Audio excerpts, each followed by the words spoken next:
What is up, beautiful people? It's Wolfbrother Mythos Cushionada from the channel Frost and Fist, and welcome to Wolfbrother Wednesday.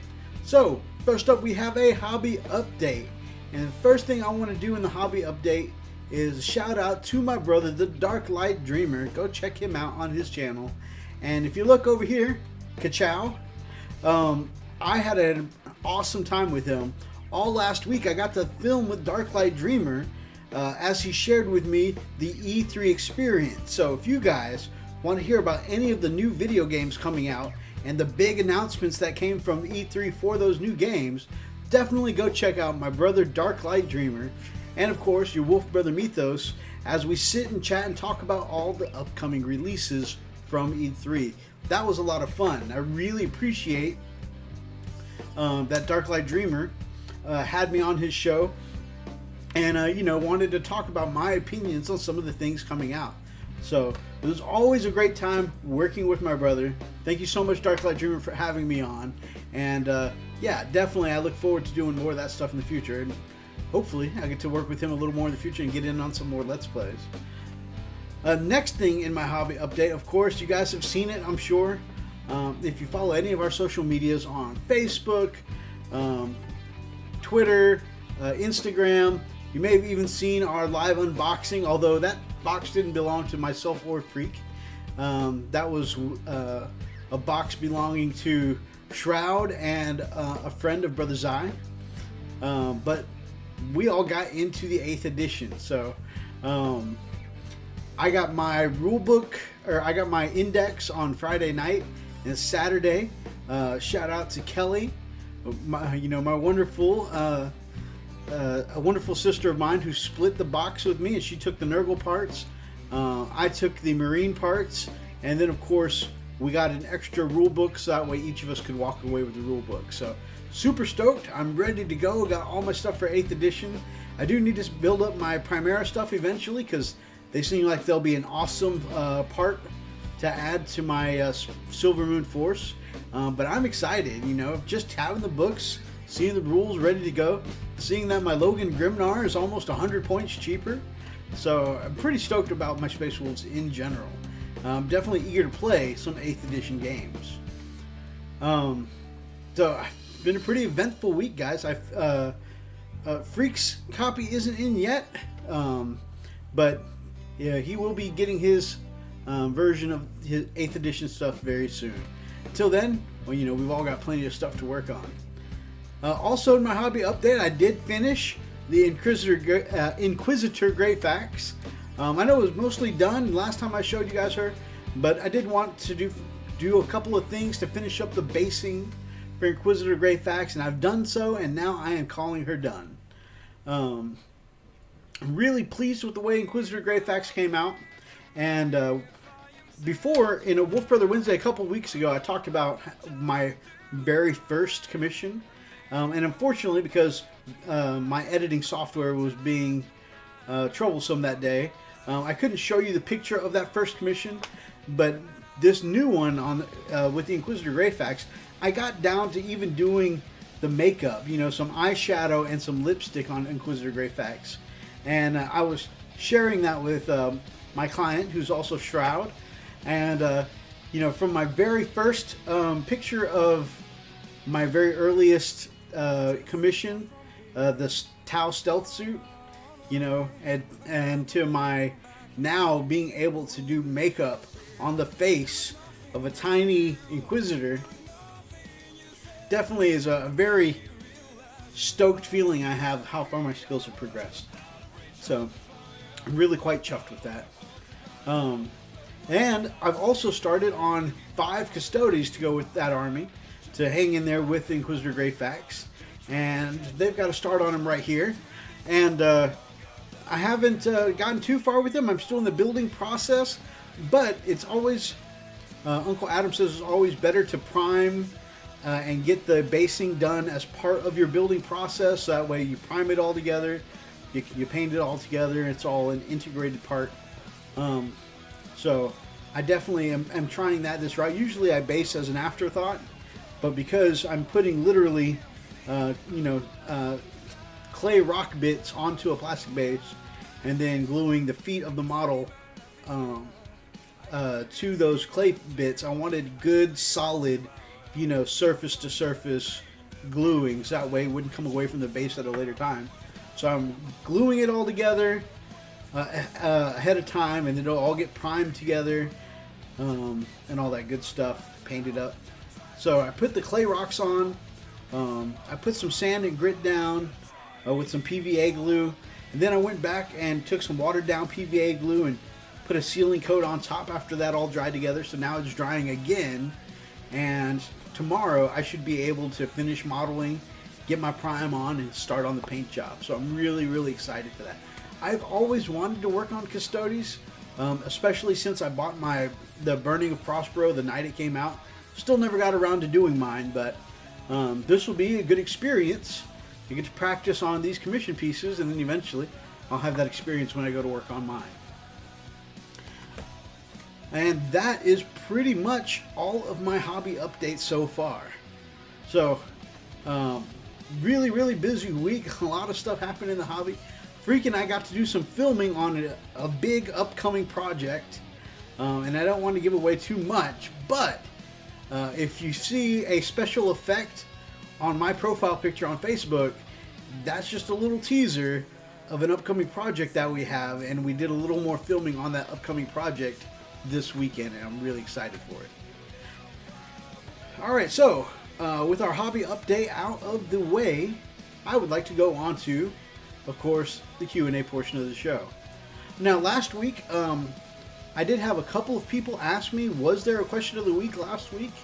And I know the audio quality, sharing the, having Freak on the line with me wasn't super great, so probably easy to miss. But I had Freak do my question of the week last week, and Freak asked for last week's question of the week. Just being that we were right on the precipice of 8th edition coming out, he asked, what are your thoughts so far on 8th edition? And of course, what thing are you looking forward to the most going into 8th edition? So that was the question last week, and as my guest on the show, I let Freak ask it. But I've got an entirely different question for you for this week, and we'll get to that at the end. For questions from other channels, some of my friends have posed some questions here, and I'm going to start with the friend named Pete over at Mini Warzone. And Pete says, what is the most models you've ever painted in a production line? And for me, the answer is 20. When I was first doing the Night Lords at the Betrayal of Calth, because we had set aside, you get 30 Marines from that, and we'd set aside 5 for a conversion to Devastators at some point, and we set aside 5 more because they were getting modeled a little differently. So just the 20 base tacticals I was going to work on, I production lined them, and it was honestly an interesting process because, it was very convenient. Anytime I needed Cantor Blue, just bam, bam, bam, down the line Cantor Blue. I need to do leather, some Umbra Brown for the leather holsters, bam, bam, bam, down the line doing everybody's holsters. Lead Belcher for the knife blades, bam, bam, bam, down the line, everybody's knife blades. So it had a very good feeling of continuity to it, and by changing the colors on my paintbrush less frequently, I feel like it was smoother, more efficient, my paint water stayed cleaner. However, I don't think it's for me. I think I found out during that experience, I think doing 5 to 10 models is probably a better option for me.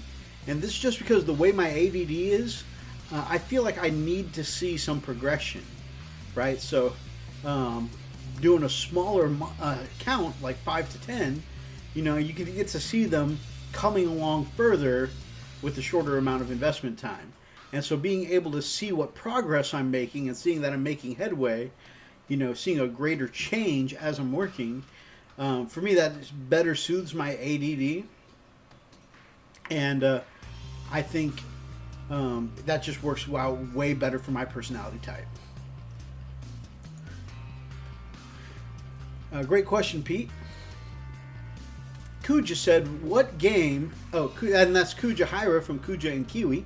Kuja says, what game would you like to play the most if you could have tons of people watching you? And for me, it was a really hard question for me because I'm not that good a gamer at anything, really, honestly.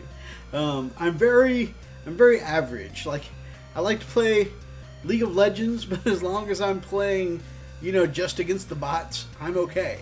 You know, I like to play a lot of Overwatch, but I'm very middle of the pack. And, you know, if I were to play a shooter for you guys, you know, again, I would be very even, and there would just be a lot of people who have a way more skill than me, you know, that just probably wouldn't enjoy it.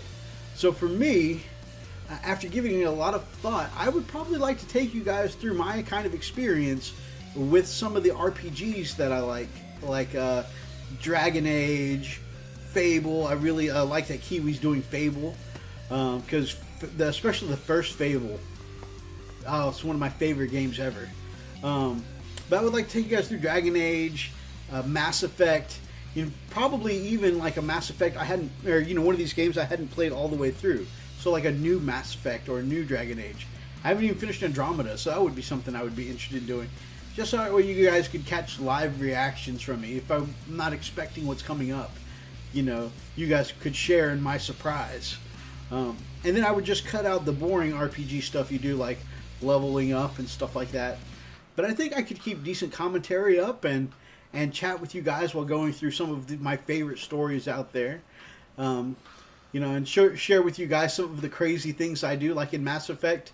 No matter how difficult the enemy is, I still got to play like a Vanguard, and just like my Space Wolves, when it would be easier to sit back and shoot, I still got to take my Vanguard and charge across the field and punch something in the face.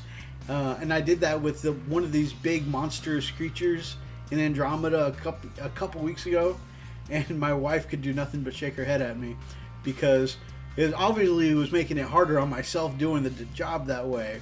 But it's just the way I like to play, smashing stuff in the face.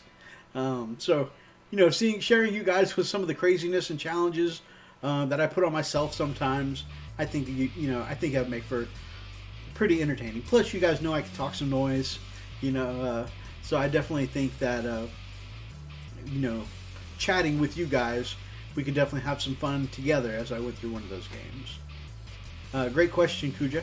So that answer, of course, Mass Effect or Dragon Age, preferably something I haven't played. Kiwi says, what is your favorite breakfast? So I've had this question come up a couple of times before, and or one time before, not a couple of times. I've had this question come up once before, and my answer is going to be slightly different now because I guess my tastes are slightly different. But my favorite breakfast right now would be bacon, and I actually like chewy bacon more than I like crispy bacon, which is sinful for most people. And sunny side up eggs, nice and yolky, and some hash browns to go along with that. That right there is and of course the perfect breakfast for me has to have some amazing coffee. So yeah, that right there would be my favorite breakfast. And in fact, that's frequently what I get when we go out to a place like IHOP, the International House of Pancakes. We'll go and I'll get that exact thing. I'll get some big meat lover's breakfast with bacon, sunny side up eggs, hash browns, coffee. So, great question, Kiwi. Now I'm hungry. Joe over at Green Stuff Games says, what game do you enjoy the most right now? Pretty simple. For me, it's Warhammer 40k. After all, it's the only tabletop game that I'm currently playing. I'm sure it may not be the same case if I were to get into another.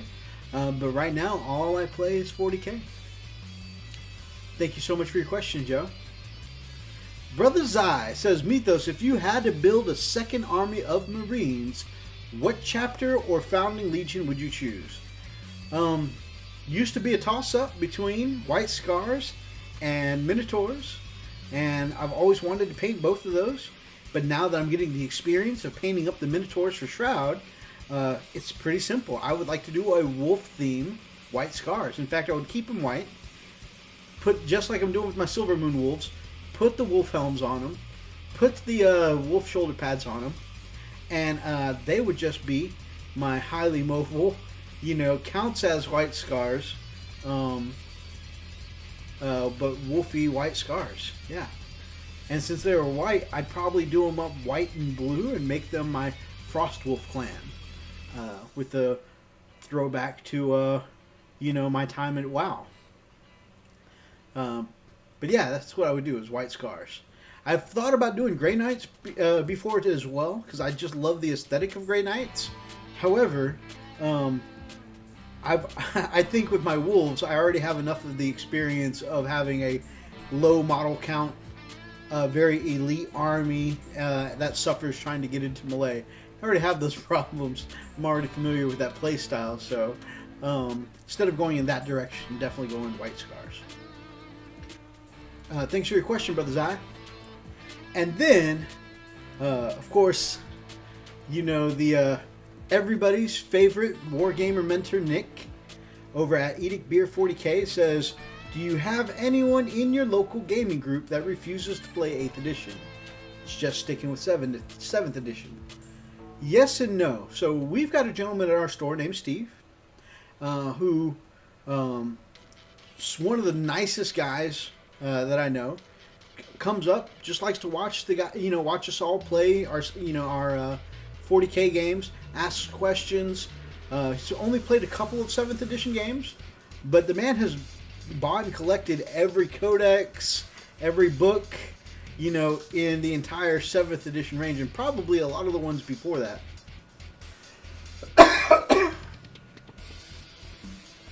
Now, this awesome gentleman is super nice, always giving pointers and tips.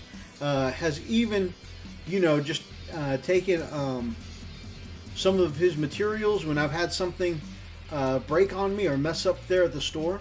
He'll take his materials and, let me use stuff to help fix up my stuff, during a couple of emergencies that we've had before. He's a very, very kind-hearted and giving guy. Now, the thing is that he doesn't play very often. In fact, I don't think I've ever seen him play at the store, because his hearing's not the best, and it can be intimidating trying to play a game, not super familiar with the rules because you don't have that many games under your belt, and then on top of that, adding the added difficulty of not being able to hear very well in crowds. So I can understand why it would be intimidating to get in a game in a crowded and busy game store. But now with the 8th edition upon us, he's realized, wow, he's missed most of 7th edition with only, I think he said 2 or 3 other games he's ever played, and most of those were when 7th edition was brand new. So he said, after having invested thousands of dollars in 7th edition, he'd like to get in just a couple more games before he sends off 7th edition and plays in 8th. So he's asked me and Freak if we wouldn't mind still playing a couple of 7th edition games with him, preferably after the store clears out a little bit, where he can hear us better, and us being patient with him and walking him through the game, which is absolutely no problem. We told him we'd be happy to do it, and I actually have a 7th edition game scheduled with him this coming Friday, so in just a couple of days. So, because I'm more experienced with the rules, he jokingly gave me a handicap, and he said he's going to bring 2,000 points of his Tau versus my Space Wolves. He knows I talk noise about the Tau all the time at the shop. And of course, he's just having a little fun with me. He's actually bringing the Tau because he has more of his Tau painted up than in any of his other armies. So you guys know I'm not super stoked to play against the Tau, but I am looking forward to getting in a game with this gentleman who's always just around the store, being a real cool, positive guy. So definitely excited for this match. 2,000 points against the Tau. Gonna have to try and... I'm not bringing a super cheese list, but I do want to bring something that can handle the Tau. Great question, Nick. And he says if this goes well, he'll want to also bring up his orcs. That's the other army he has a lot of painted. And he also wants to get in a couple matches with Freak. And they were talking at the store the other day, and just narratively, Imperial Fist versus Orcs would make for a great game. and I always love playing against other Malay armies too. So getting some Space Wolf action versus some of those orcs seems like a lot of good fun too. Alright guys, so that is everything I have for you. Our hobby updates this week, questions and answer, and so now I'm going to leave off with a question for you. And this week, my question of the week is inspired by Big Mech Dan Skull. And the reason is because he put out a video inspired by my rant about Brand Redmaw on another Wolfbrother Wednesday. And then he did a video, if you'll check it out, about grieving in 40k. And, watching his video, I realized, wow, I didn't think of it that way, but I really was kind of grieving for losing my ability to play as Brand Redmaw because I'm attached to the character narratively, and I really like the character narratively. He's not the most OP thing, and he's super expensive for his points. I don't even run him very often because he doesn't fit that well in the game. But narratively, the story of this guy, the background, I just think he's such a cool character.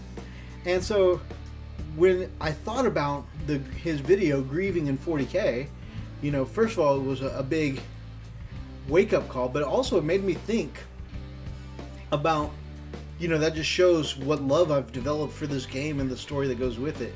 And of course, there are other stories, of course, that have made me feel the same way. And so my question for you this week is, have you ever grieved over the death of a fictional character? And if you have, let me know down in the comments below, or hit me up on your own Q&A show, and I'd love to hear about it. You guys know I have a love for cheating in this Q&A game, and so this week I'm going to cheat on my own question. So here are a couple of fictional characters whose death I have truly grieved over. First one, I'm going to go way, way far back into the days of Sega Genesis, and when, an early time when we were into Darklight Dreamer and I were into role-playing games and RPGs. Phantasy Star 4 was one that we played a crap ton of, and just the characters, I love the characters in it. The big sister Alice, Chaz Ashley, Hunter of the Guild. In fact, I have a current RP character based on that character. Rika the Cat Girl. I mean, just so many great characters. The mage, a mage named Rune. Just really great characters. And in one scene, the big sister character, Alice, takes a death blow that was meant for you, and she gets killed off in the story. And the way they built it up in the story, when he grieved for his mentor, I was really torn up on the inside. I stopped playing that game for weeks. This RPG game that I absolutely love, because I was literally torn up on what I felt watching this game. So that was definitely one for me. Another one, of course, the death of Optimus Prime in the very first and original 25 years ago Generation 1 Transformers movie. I love this movie. I still love this. This one still has withstood the test of time. I still love this movie to this day. I watch this literally every couple of years. Just how Optimus Prime is portrayed here, Hot Rod, just it was the birth, the transformation from a hot-headed teenager, Hot Rod, into the leader, Rodimus Prime. Just this whole movie was great. The only thing that I didn't like about the movie was the death of Optimus Prime. It made me literally so sad. I legit had tears on my face piece. I just had trouble dealing with this character I watched every Saturday morning who was gone. As a kid, that was emotionally disruptive to me. But nonetheless, it was super tough on me. But I still think it's one of the best, my favorite movies of all time. Fun fact, in my car right now, I have the soundtrack. It's a burned copy, but I have the soundtrack to Transformers the movie, and I listen to it pretty frequently. So it's just one of the things I jam out. I still jam out to the original You've Got the Touch. So anyways, there's that character. And then number 3, or the third one on this list, but no less important, I'm going to rank all 3 of these evenly, is the death of Eris Gainsborough. So yeah, Final Fantasy VII, you know, you jump in this cloud, you start this little romance, you know, with the flower girl who, you know, whose roof you fell through in the slums. You know, this flower girl who becomes your party healer and the best healer in the game. And you start a little romance. But then she realizes her calling, and in the middle of her calling,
yeah, the Sephiroth scene. The 7-foot katana through the chest. The slow scene and the sad music as she fades from your grasp down into the bottom and the depths of the water. She's slipping away from you forever. Super sad. I mean, just like when I was playing Phantasy Star 4 and Eris and Alice died, when the death of Eris came around again, I had trouble continuing on the game because I was distraught by this this death of this character. You know, this, especially, you know, this character you were romancing, and she's just suddenly gone. You know, it was definitely a shocker. And kudos to my brother, Darklight Dreamer, because Darklight was always like a whole disc ahead of me in Final Fantasy VII, but managed to not spoil that secret until I got there. So, I mean, it was definitely, it hit me like a truck. And then, one of my favorite, so a lot of times when there's a movie based on a video game, they don't do it well, but in the Final Fantasy VII movie, Advent Children, it is extremely well executed. And, of course, there is a scene with another slow fall through the water, and it references the scene where Eris dies, and it is so well done that, yeah, tears coming down the face. I mean, no, I wasn't crying, you were crying. Like, men don't cry. I wasn't crying. Those onion chopping ninjas. Those onion chopping ninjas, cutting onions around me invisibly. So, yeah, those are characters I've grieved for, guys. I would really be interested to know if you've ever grieved for a fictional character before. If, like I said, if you have, let me know. Really interested in discussing that with you. You guys know that I love your comments. I always like talking to my YouTube friends and family because, you know, hanging out with you guys are legit friends to me, and hanging out with you is one of the best parts of my day. If you like this episode, then grab up an axe and smash that like button in the name of the Emperor. And of course, if you are not yet subscribed to the channel, then Zai, Shroud, Freak, and myself would love to have you as part of the pack here on the Frost and Fist. Until next time, guys, stay frosty.